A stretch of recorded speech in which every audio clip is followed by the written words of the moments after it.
we see the disparity of opportunities for people living in the cities and of those, of course, in the countryside. Hello and welcome to Thoughts on Tech, powered by Eastern Communications. I'm Justin Quirino and I'm absolutely thrilled to be your host for this podcast series. As the title suggests, all about tech. Now today, we're going to be exploring the world of ICT solutions, highlighting their impact, uncovering success stories, and learning from industry leaders who are driving change. Now joining us today is the country manager of unconnected.org, an organization that leads initiatives to empower underserved communities by bringing connectivity and technology within their reach.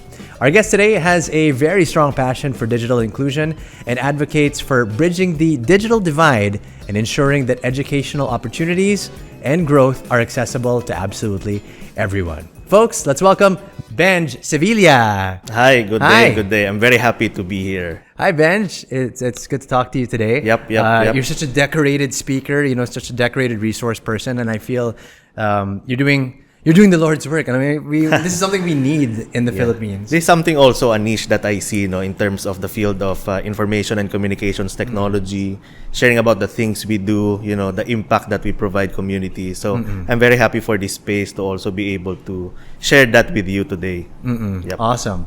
Now, I thought we'd start kind of different today, okay? Yep. So on this, because we were talking about bringing connectivity and technology to underserved communities.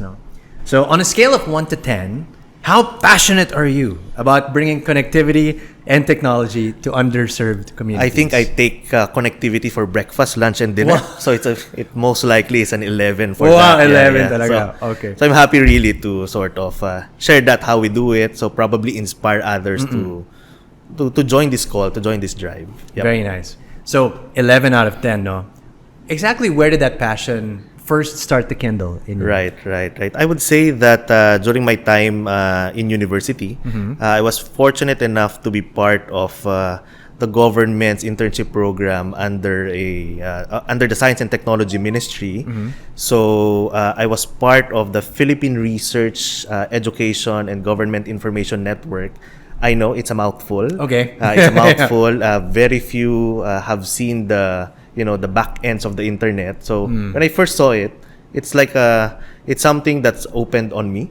That internet is not just about the social media that we see, the browsers that we use, and things like that, and the applications. There's really the technical nature of it, and that there are very few people that's running the internet in the Philippines. Philippines was connected to the internet back in 1994, so that is around 30 years ago. And right now, we're in a predicament wherein internet remains to be, a luxury for some. But the more that we go into this revolution of AI, big data and stuff like that, we understand that internet is becoming a necessity for everyone. But of course, during that time, it's a realization as a student. But opportunity came in. I was interning with the Department of Science and Technology. It then became the Department of Information and Communications Technology. So when that time came, I was one of the very first employees also of the department that are fresh out of university, bringing in new ideas in terms of connecting the unconnected, putting out the inner workings of an electronics professional in the government, thinking and framing of policy. So that's, I think, is where the intersection of the interest, but also the purpose and motive of connecting the unconnected came in. And how many years did you spend on that journey? Right. I would say that I've been with the Department of ICT for around 10 years before I joined the private sector. The private sector that I joined is also related to telecommunications, more on building digital infrastructure for the countryside. So that amplified actually the sort of the call and the drive to connect the unconnected. Because while we're doing policy in government, the moment that you go to the farthest of places where we build those towers, we lay those fiber, etc., there's really no internet, there's really no signal and things like that. But people there are still our countrymen, no? So we see the disparity of opportunities for people living in the cities and of those, of course, in the countryside. So I guess that's something that is really fueling up this, 11 out of 10 drive to provide connectivity at the farthest of our of places. Yeah. And then, of course, you got mixed up with unconnected.org. Right. How did that happen? Did you get a cold call one day? What was that process like? So what really happened is that there was a post on LinkedIn calling for a call for volunteers, call for those who wanted to join the mission of unconnected.org. I was there really to sort of provide information on how to navigate the space, because of the past experience with the Department of ICT, my engagement with the Internet Society. These are other non-profit organizations that are sort of looking after the internet in the Philippines. Okay. And also the Philippine Network Operators Group. So these are sort of the different organizations that I was part of before. And I think it was really just serendipitous journey that opportunity came in. We of course considered joining that part-time to sort of just share the mission, because this is coming from the development sector. This is, I would say, a complement to our daily day-to-day work, right? Of digital infrastructure. This is a social mission. So why make this a full-time thing? So when that opportunity came in, and I saw the opportunity of continuing the mission while of course affecting bigger change to the community, I joined unconnected.org. Yep. And so, but basically, you got a message on LinkedIn. Is that correct? There was a post on LinkedIn. There were other people posting on there. I was also sort of recommending other people to join, because this is something that's close to our heart. So, because I have a very good and stable job during that time. Okay. So, I was performing very well in a digital infrastructure company as their government relations, external relations. So we're practically doing the same things. But of course, I think you could not heed the call of your of a realization that some people are really just waiting there to be connected. No, so you always fund yourself of the idea that maybe the next Windsurf. Windsurf is the creator of the internet. No? Okay. Maybe the next Windsurf is living in an island in the Philippines, but there's no opportunity to be connected. So, just providing that opportunity could probably change lives. I love it. I can really feel your heart in that advocacy. Right. And really developing and cultivating potential in people who may never get that. Correct. That opportunity, right. If not for the internet, right, being connected. Galing. I applaud you for that. Thank you so much for the service that you do. Yep. So having said that, with regard to unconnected.org, I guess we can talk a little bit about it. Unconnected.org started where again? In Britain, was it? Yeah, unconnected.org is a charity that's registered in the United Kingdom. Yeah. In the Philippines, out of a trade mission between Philippines and the United States, early last year, if I'm not mistaken. That's the point in time that we started our journey here in the Philippines. So we were catalyzed by a number of different funding agencies. In the Philippines, we registered as a nonprofit, because that's really what we do. We're not profit oriented. We're social impact driven. So that means that for every project that we do here in the Philippines, focusing on connectivity, we must be able to showcase impact. The lives we change, the students that we uplift in their educational journey and things like that. So we've been in the, I would say, Philippine market for around a year now. And I'm happy to say that we have more than 50 partners on the ground. Meaning these are the partners that here in amplify, here in the Philippines. Yeah. These are the partners that amplify the mission, because we're a lean team. We're a lean team in the management of Unconnected. Essentially, what we're trying to do here is provide opportunities for our local entrepreneurs here in the Philippines, so that they're able to sort of create a sustainable market for connectivity in the areas where they operate. And mind you, in the areas where they operate, these are precisely the areas where connectivity is needed, And sometimes, in those areas, there are some operations that are really out of innovations that are just not within the regulatory aspect of the Philippines. Meaning, if I could cite an example, if you're familiar with piso Wi-Fi, Okay. Piso Wi-Fi is like a vending machine that you put in coins so that you're able to connect. Sa mga sari-sari stores, may mga ganyan. Most of those are actually fly-by-night. No? Meaning, while we applaud the mission of them being able to connect the last mile communities, in current regulatory structure of the Philippines, that's actually not allowed. So that's what we're trying to address here, no? So that we're able to catalyze their entrepreneurs, so that they're able to at least register themselves as, operators. Okay. And that they're able to provide services that are actually within the regulatory framework of the Philippines, so that, Sorry, I just want to circle back to yung Piso Wi-Fi fly-by-night. Right. So, meaning, this is a scam. It's not a scam. It's just that it's not legal in the Philippine context. Okay, I see. Because what you're trying to do is, of course, sell off connectivity out of a line that you're supposed to get it for yourself. No, so you're trying to make money out of something that's you're not supposed to. So, and of course, you're doing business and things like that. So, I would say there's a gray area in this. I see. I'll still believe in the mission that that there was a need that they just filled in. No? It's just that the need has been there for quite some time, and we're very happy to have a very supportive government this time. That connectivity is really a marching order of the president. So we're happy to support those initiatives to connect last mile communities, and we're happy to have been partners with a number of, I would say, like-minded organizations. One of those is Eastern. And we're talking about the Philippine operations. So you have 50 partners so far? Yeah, we have, actually to be exact, we have around 64 partners. So we have around 64 partners with unconnected.org here in the Philippines. Right. What makes the Philippines a crucial market for unconnected.org? Right. Majority of the operations of unconnected.org, along with its 17 countries wherein we sort of provide our services to, is about really connecting the unconnected. However, the profile of those being connected in other countries includes, women entrepreneurs, refugees in areas where there's conflict and things like that. In the Philippines, mostly it's about the geographic isolation of a number of islands, the opportunities that students could bring into the economy once they, of course, become part of the labor force.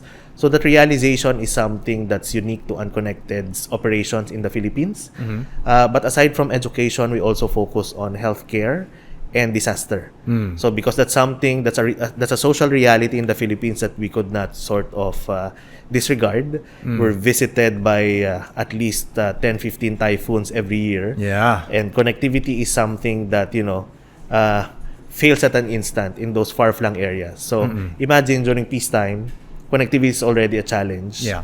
In times of disasters, it becomes worse. So that's something that we're trying to sort of address as well. Amazing. So speaking of which, I suppose there's some success stories that have come from that, no? So could you cite a few success stories about how connectivity as a catalyst has improved the community's education, economic development, etc.? Yeah, I'm very happy to say that it's been a fruitful partnership with Eastern, with the Project Maaasahan, wherein we targeted 10 schools to provide connectivity and learning devices. That is, for me, success validation of what we're trying to prove here, that, corporate social responsibility need not be a one-time thing. No? By providing connectivity, Eastern has actually proved that, you could sustain something out of a normal satellite device, make it a gift that keeps on giving. As you may know, connectivity is not just about the actual connection, but it's about the opportunities that it unlocks for students connecting, for teachers being able to upload their learning materials, their lesson plans, etc. And of course, for the community around the school to be able to sort of mold their experience with digital infrastructure. After all, everything is becoming digital nowadays. Engagement with the government is through an e-government platform and things like that. So we must start young, start them young. So I think that's a success story for us.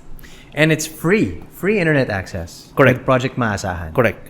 Free internet access. I would say that we're able to also share with the Eastern the benefits that we're trying to have here that's globally sourced, so that we're able to push forward a business plan to our, I would say, schools that we are adopting. Business plan not meaning we're trying to make commercials out of this, but it's a business plan. I would just like to sort of create qualification on it, that it's not a residential sort of application that we're putting out in schools.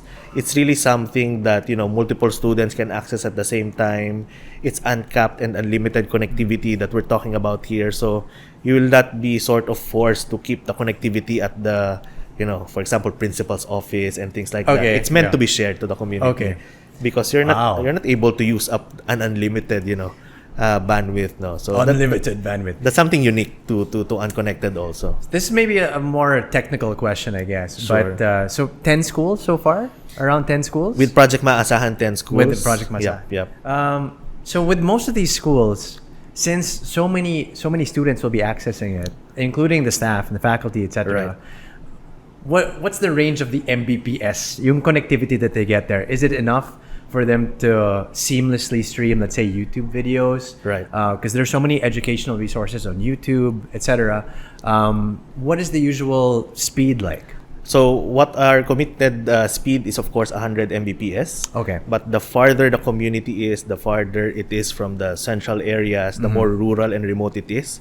Because of the nature of satellite connectivity, it goes higher than that. Higher? So in areas actually that are far remote islands, we've seen around 380 Mbps and speeds like that because of the nature and the technical, operations of a satellite. Wherein if you don't have enough satellites there that are contending for bandwidth, you get the whole pipe to yourself. So so just for context, for those of you listening at home, you're probably watching us via at 25 Mbps to 50 Mbps, maybe 100-ish, depending if you're in the LTEs, the 4Gs, LTEs, the 5Gs and stuff, 200s-ish. But you mentioned 320 plus in far-flung areas. In very far-flung areas. Yep. And usually you would think that if we were to travel to these far-flung areas, mahina yung signal. Correct. Mahina yung connectivity. But because of this, 300 plus Mbps, kaya. Kayang-kaya. Yep. Which gives us a lot of hope, right? Right. I think the average Filipino will think that it will take a long time for infrastructures to be able to get that kind of speed to all of the areas. Correct. But these the satellite dishes, the kits, that you use, they're very portable also. Correct. No? So I would say that these satellite dishes are actually not the end solutions to these areas. No, I would say that these are actually these satellite kits are meant to catalyze, the demand in the area, so that when operators find the correct business model out of it, they're able to fiberize the community. After all, I would say that fiber is really the end game of this all. No? We're really just fortunate that we're covered in terms of satellite, so that we're able to rapidly deploy connectivity when we need it. Gets things going. Correct. So we could not wait for a grade 1 student, wait for fiber until he or she is grade 6 before he or she experiences the internet. With satellite, tomorrow, you could get connected already. Yeah.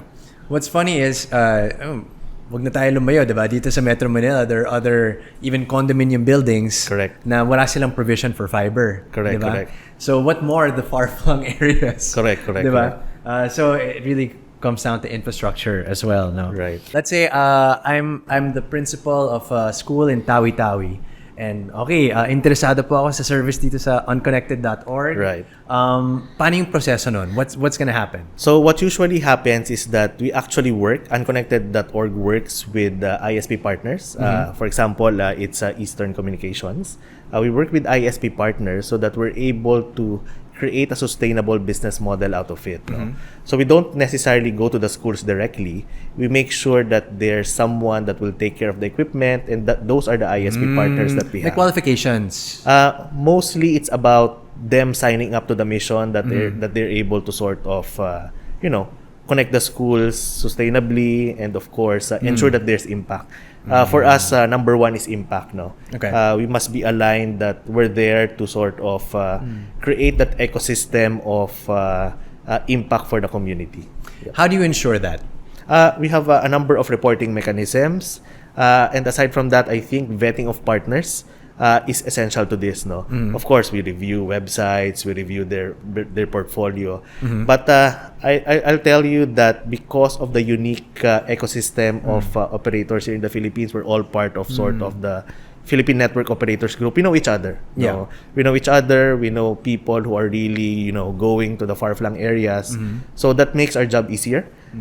Meaning, at least we're able to sort of capitalize on that shared mission already from day one. The model really of unconnected.org, I would say, in majority of our deployments, not only here in the Philippines, but also in the 17 countries wherein we operate, is that we make sure that the schools are the connectivity hubs. Meaning, because of the nature of connectivity that we're providing to the schools, that it's uncapped, unlimited, there will be excess bandwidth for sure. So in areas where it's legally and in terms of regulations approved to share that connectivity elsewhere, for example, to the immediate community around the school, that's where the sustainable model comes in. Because outside the school, inside the school, students and teachers could access it for free. But once you extend that connectivity outside to the barangays outside the school, they're able to sort of access connectivity at more affordable rates. By doing so, they are able to actually establish a community network. No? So they're chipping in sort of payments for the connectivity. That is actually what sustains the subscription moving forward. So what we do is we catalyze the subscription with our ISP partners.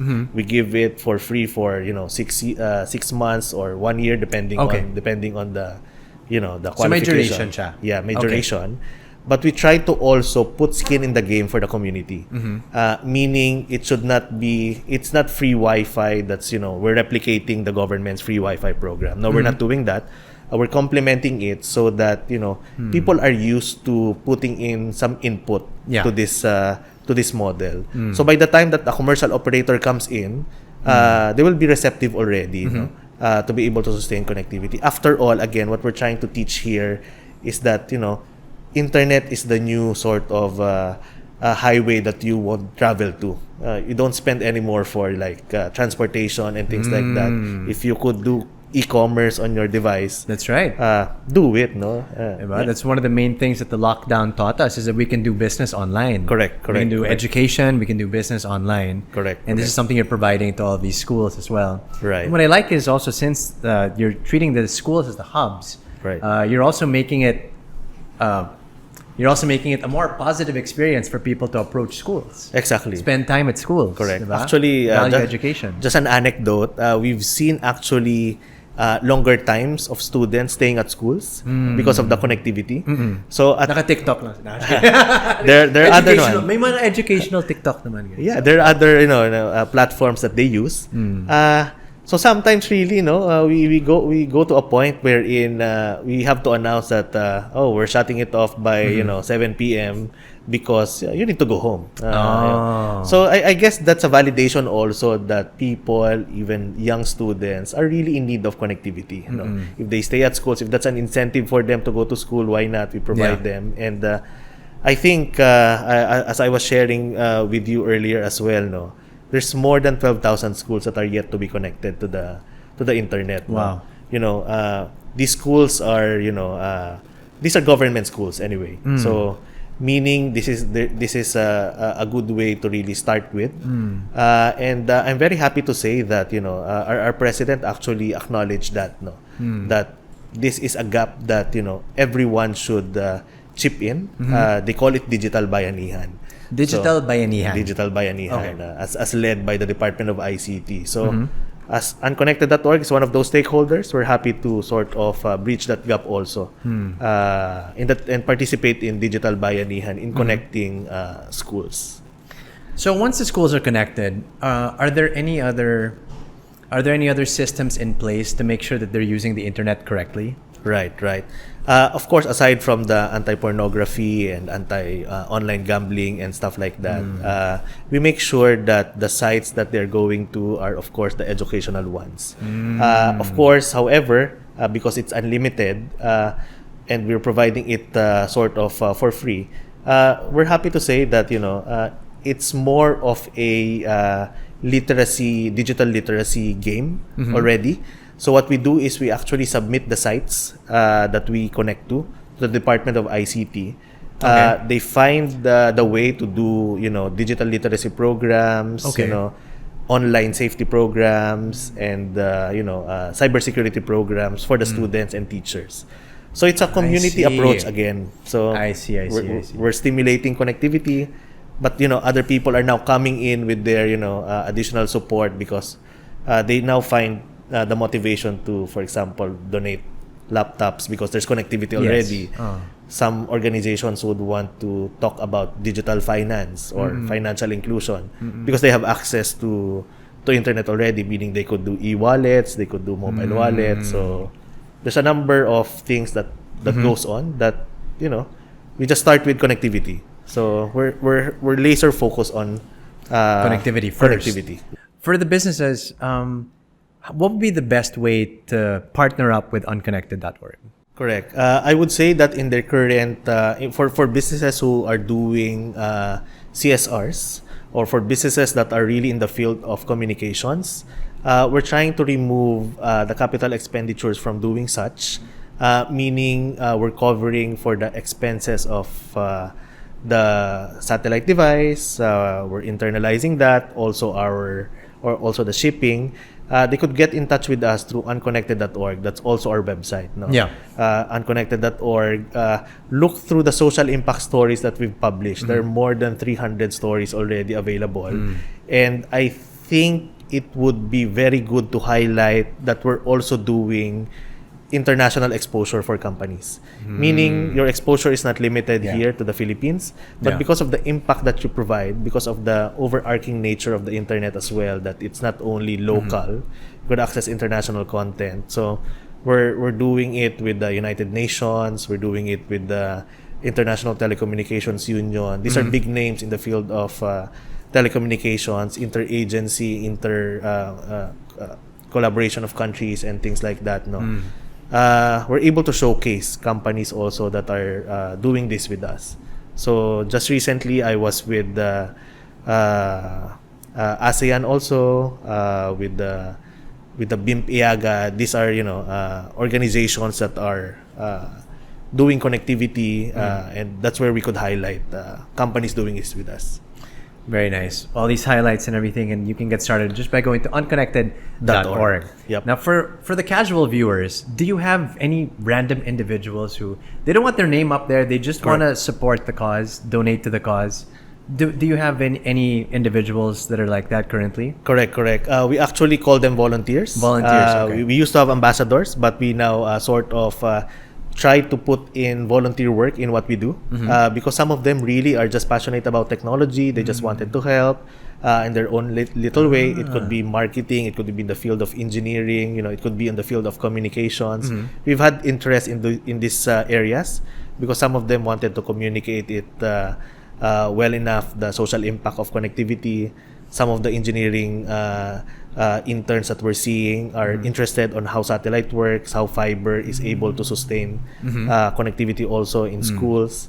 And for those in the field of education, they wanted to see how the landscape changes when there's connectivity. So, yeah. I see. And in fact, for the potential volunteers out there, Right. I guess the potential volunteers could even propose programs for you. Correct. As follow-ups to further educate these communities that you've already tapped. Correct. So I guess, for example, if you're a teacher out there about, I don't know, if you're a computer teacher out there and you want to start teaching computer literacy, you can partner up with unconnected.org, and in one of these communities, you can hold a class or something. Correct. Yeah? And what I would say is that majority of what we're trying to do is also public awareness. So I hope those are our viewers or our listeners could also share the word that unconnected.org is here in the Philippines. If you have communities that are needing connectivity, most especially schools, please reach out to us because you never know, there might be a project in your area that's been brewing up. We've seen a number of interest in other social and civic clubs that are doing this already. So reach out to us. after all, the internet is there for us to use, no, for communications and things like that. Great. Benj, thank you so much for the work that you do. Thank you very much. Thank you so much. All right, thank you once again to the country manager of unconnected.org for joining us and sharing his insights with us today. And thanks to you who watched this episode. We hope that you learned something new and that a seed was planted for the cause. Bye-bye.